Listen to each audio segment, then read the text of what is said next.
The moment you let go, God steps in. There's a moment that doesn't get talked about much in church. It's not dramatic. It's not the kind of thing people shout about. It's quiet, invisible. It happens when no one is watching, not in the crowd, not on stage, not with hands raised. It happens in the soul, in that sacred, trembling second when you finally let go. You let go of the plan. You let go of the outcome. You stop trying to make it happen by force. You stop praying to change God's mind. You stop explaining your disappointment to yourself.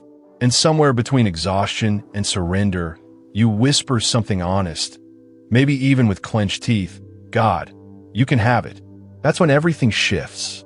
You see, what keeps most people from experiencing the fullness of God is not their sin. It's not their weakness.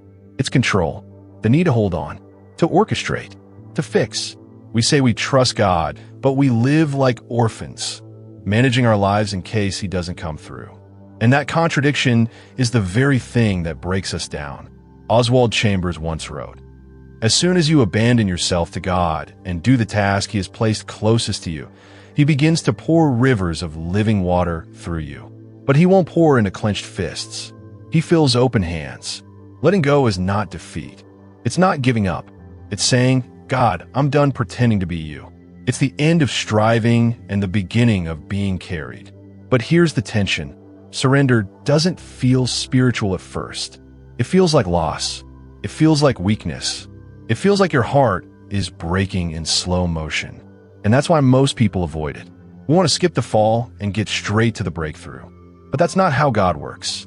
He waits. He waits until our grip breaks, until our will bends, until our strength runs out. Why? Because the moment you let go, He steps in, and not a second before.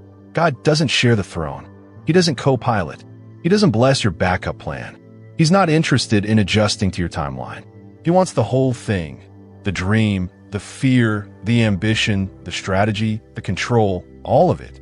Until then, He waits. Look at Abraham. God promised him a son, but when the years dragged on, Abraham and Sarah took matters into their own hands. They brought Hagar into the equation. They created Ishmael, a human solution to a divine promise. And that decision created tension, pain, and generational division that would echo for centuries. Why? Because God didn't ask for help. He asked for faith. Letting go isn't passive. It's powerful. It means you believe that God can do more with your open hands than you ever could with your control. It means you stop building altars to your anxiety and start building trust in His timing. Maybe that's where you are right now. You've been praying. You've been waiting. You've been knocking on doors that won't open. You've been trying to hold it all together, but the cracks are starting to show. The plan isn't working. The pressure is building. And deep down, you know it's time to release it. That relationship, that opportunity, that outcome, that fear, that if only. You're not supposed to carry it anymore. Not because it doesn't matter, but because it matters too much for you to handle alone. God isn't waiting for you to fix it. He's waiting for you to let go of it. Because the moment you do, He moves. Sometimes He changes the situation. Sometimes He changes you. But either way, you'll know it was Him, because peace will replace panic, clarity will replace confusion, and trust will take the place of torment. This doesn't mean life gets easy. It means your soul gets anchored. It means your dependence shifts. It means you no longer see surrender as failure, but as freedom. Think of Peter on the water. He walked because his eyes were fixed on Jesus. But the moment he looked at the storm, he sank. What happened next? Jesus didn't criticize him. He didn't walk away. He reached down. That's what God does when you let go. He reaches down. Not with shame, not with anger, but with power, with presence, with peace. But you must release it first. Release the timeline. Release the outcome. Release the illusion that you're the one holding it all together. You're not. And that's okay. Because God is not asking for your perfection. He's asking for your surrender. When Oswald Chambers wrote, "Faith is deliberate confidence in the character of God whose ways you may not understand at the time." He wasn't romanticizing pain. He was testifying from the trenches, from the ache of walking with a God who doesn't explain everything, but who proves Himself trustworthy anyway. So here's the invitation. Let go. Let go of trying to prove your worth. Let go of trying to control what was never yours to begin with. Let go of trying to script an outcome you were never meant to manage. When you release it, God receives it. And what he returns is always better than what you surrendered.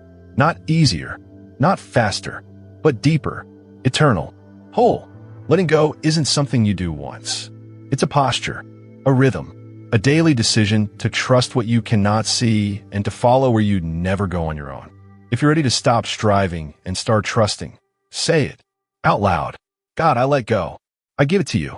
Not because you've lost, but because you finally stopped fighting him. And in that holy moment, he steps in, living in daily surrender. What happens when God takes over? The moment you let go, God steps in. But what does that really mean for your life, day in and day out? Is surrender a one-time event, or is it something that you must practice constantly? Many people think that surrendering to God means an instant fix, that the storm will stop, the road will clear, and everything will fall into place. But that's not always how God works. The act of surrender isn't about solving the problem immediately. It's about positioning your heart in a way that trusts God regardless of what happens next. Think about Abraham again. God promised him a son, and for years, Abraham and Sarah waited. But when the waiting became unbearable, they tried to help God with their own plan. And that plan led to complications. When Abraham finally let go of his own solution, Isaac was born, but it wasn't instant. It was in God's perfect timing. The lesson wasn't just about having faith. It was about waiting for God's timing and learning that God doesn't need your help to fulfill his promises. That's where the real challenge of surrender comes in. Not in the moment when you let go, but in the days that follow. Surrendering is a posture. It's not about passivity. It's about living in a state of active trust. You are actively choosing, moment by moment, to rely on God. And it's hard because it's a daily choice to trust that God is working, even when you can't see it, feel it, or understand it. We live in a world that's obsessed with results. We want things fast. We want immediate change. But God doesn't work on our timeline. He works on his. And in those moments when you don't see any immediate results from your surrender, you may begin to question whether you made the right choice. You may doubt whether God is truly in control. But let me tell you this, he is. And your faith is being tested in the waiting, in the space between surrender and fulfillment. Surrender is not about being passive in the face of difficulty. It's about choosing to be active in your trust. It's about choosing to move forward, even when you don't know what the outcome will be. And here's the beauty of it. God works in the waiting.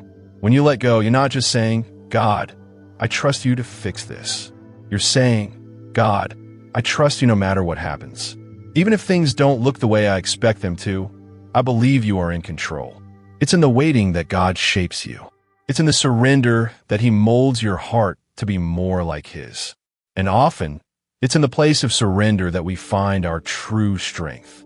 Jesus said, if anyone would come after me, let him deny himself and take up his cross daily and follow me. Luke 9:23. That word daily is key. Surrender isn't a one-time act. It's a choice you make every day.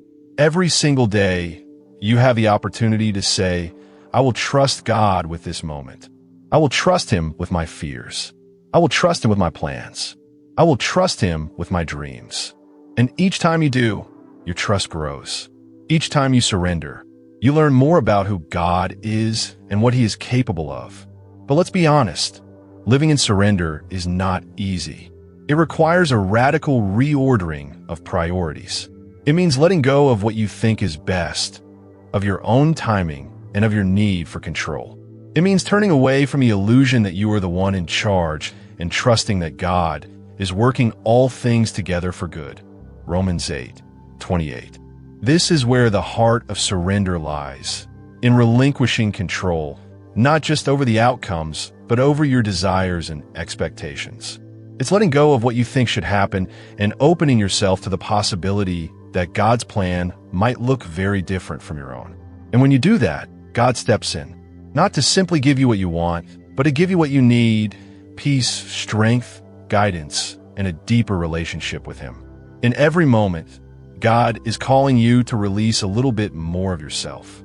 to release the burdens you're carrying, to release the fear of the unknown, to release the anxiety about what's next.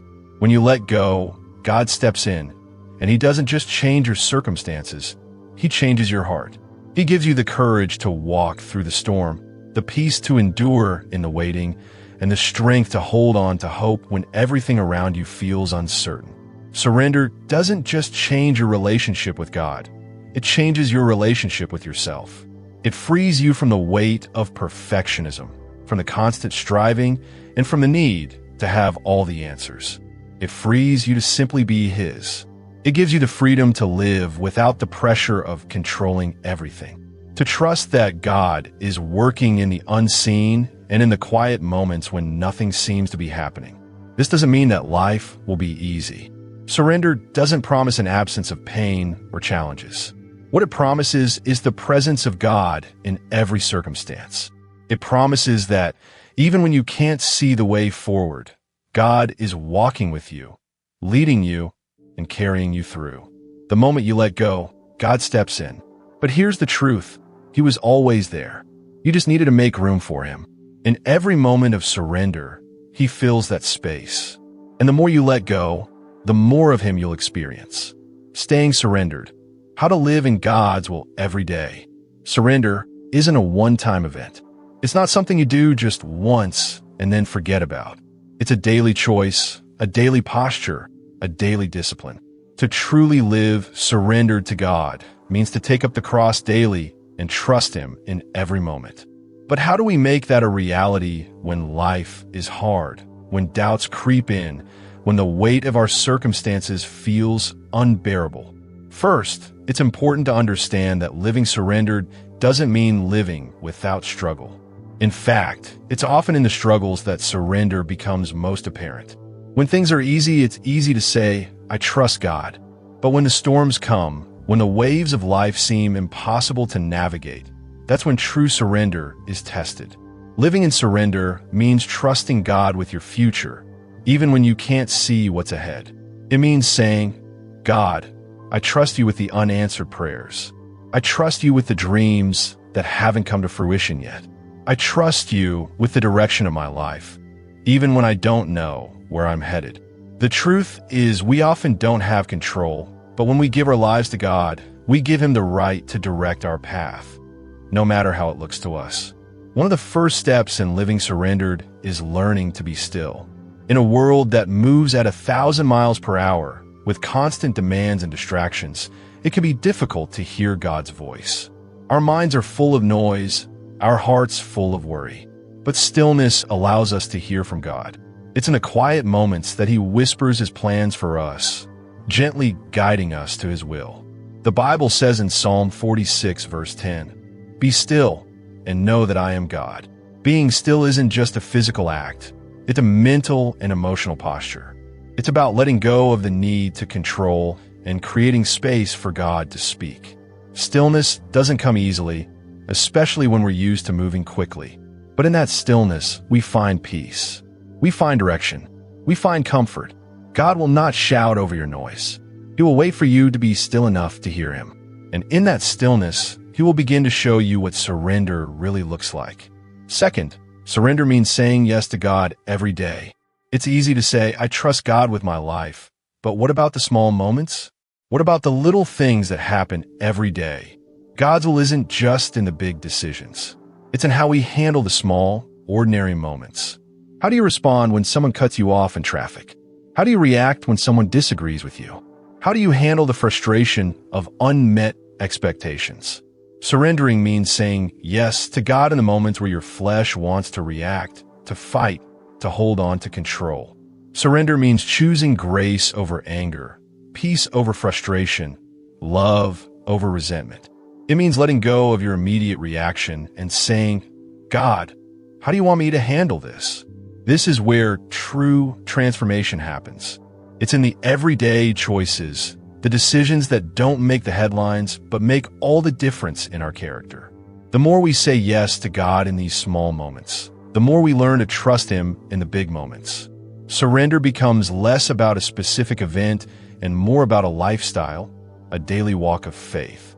Third, Surrender is about trusting God with your fears. Let's be real, surrender isn't easy. Sometimes, the fear of what might happen when we let go holds us back. We fear the unknown, the uncertainty. We fear what God might ask us to do, and we fear what we'll lose. But surrender doesn't require us to have all the answers. In fact, surrender is most powerful when it's done in the face of fear. Remember the story of the disciples in the boat? They were terrified by the storm, but Jesus was asleep. When they woke him, he calmed the storm, and then he asked them, "Why are you so afraid? Do you still have no faith?" Mark 4:40. The storm didn't disappear because they had everything figured out. It disappeared because they put their trust in the one who holds the storm. Your fear is real. Your doubts are valid. But the truth is, God is bigger than all of them. Surrendering doesn't mean you won't be afraid. It means you choose to trust God with that fear. It means you choose to walk with Him through the storm instead of trying to control everything yourself. Finally, surrender means allowing God to change you. This is one of the hardest parts of surrender. When you let go of your control, God doesn't just work in your circumstances. He works in you. He shapes you. He molds you. He refines you. Sometimes the process is uncomfortable. Sometimes it feels like the very things you held dear are being taken away. But remember, God doesn't take away to hurt you. He takes away to heal you. The Apostle Paul wrote in Romans 8:28, "And we know that in all things God works for the good of those who love Him, who have been called according to His purpose." Surrendering is trusting that God is working for your good, even when it doesn't feel like it. He is transforming you into the person He created you to be, someone who reflects His love, His grace, and His character to the world. Surrender is not passive. It's active. It's choosing to trust God with every part of your life. It's choosing to give Him not just your plans, but your fears, your frustrations, and your deepest desires. It's choosing to let go and let God step in, to believe that He can do more with your life than you ever could on your own. The reward of surrender, God's plan, is always better than yours. Surrender can be one of the most difficult acts of faith because it requires us to let go of everything we thought we knew, our dreams, our timelines, our expectations, and place them in the hands of someone who knows more than we could ever understand. The question we all ask is, why is it so hard to surrender? Why do we struggle with trusting God fully, even when we know in our hearts that He is good? The truth is, surrender isn't about losing control. It's about gaining something far more valuable: peace, purpose, and trust in the Creator of the universe. But here's the catch. God's plan often looks very different from ours. It's not that our plans are bad. They just often aren't as big, as complete, or as fulfilling as the plans God has for us.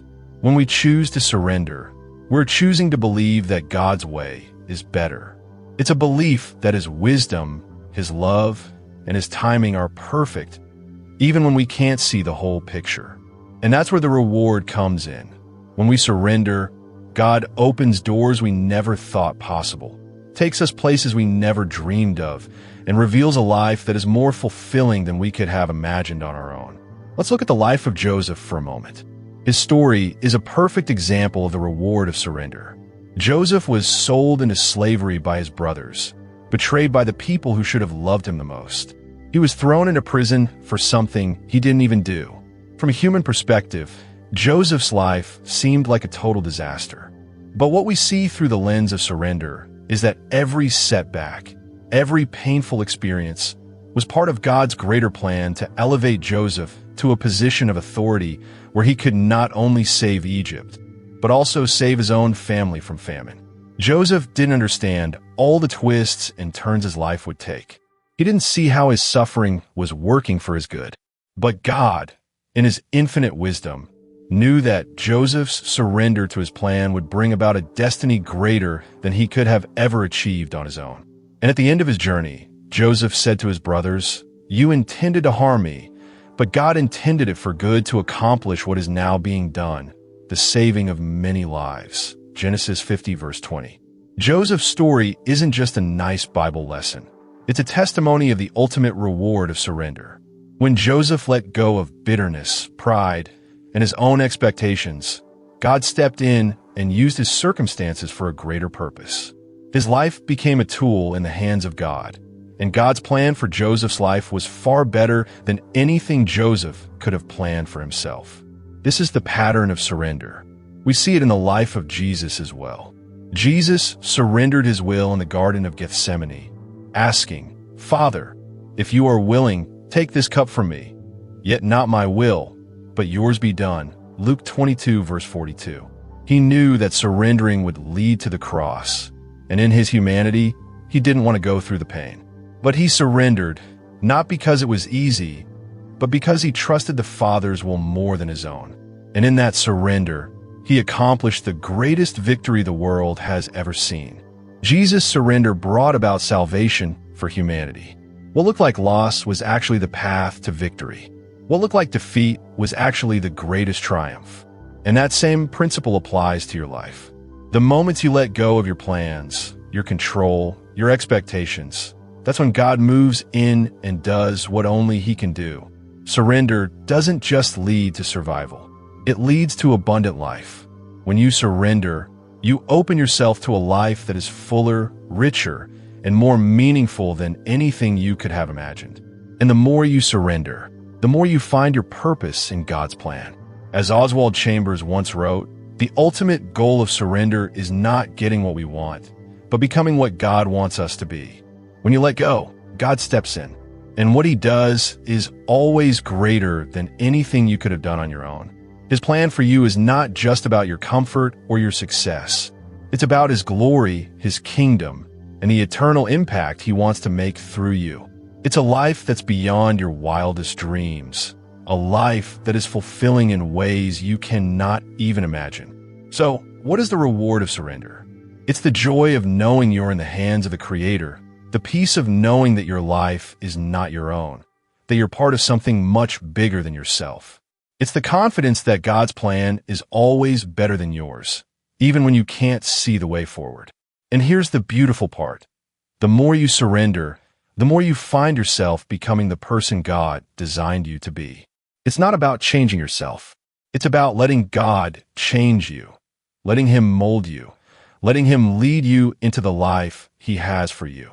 And when you trust Him with your surrender, He will pour out His blessings in ways you never thought possible. The moment you let go, God steps in, and the life He gives you is always greater than the one you could have planned for yourself.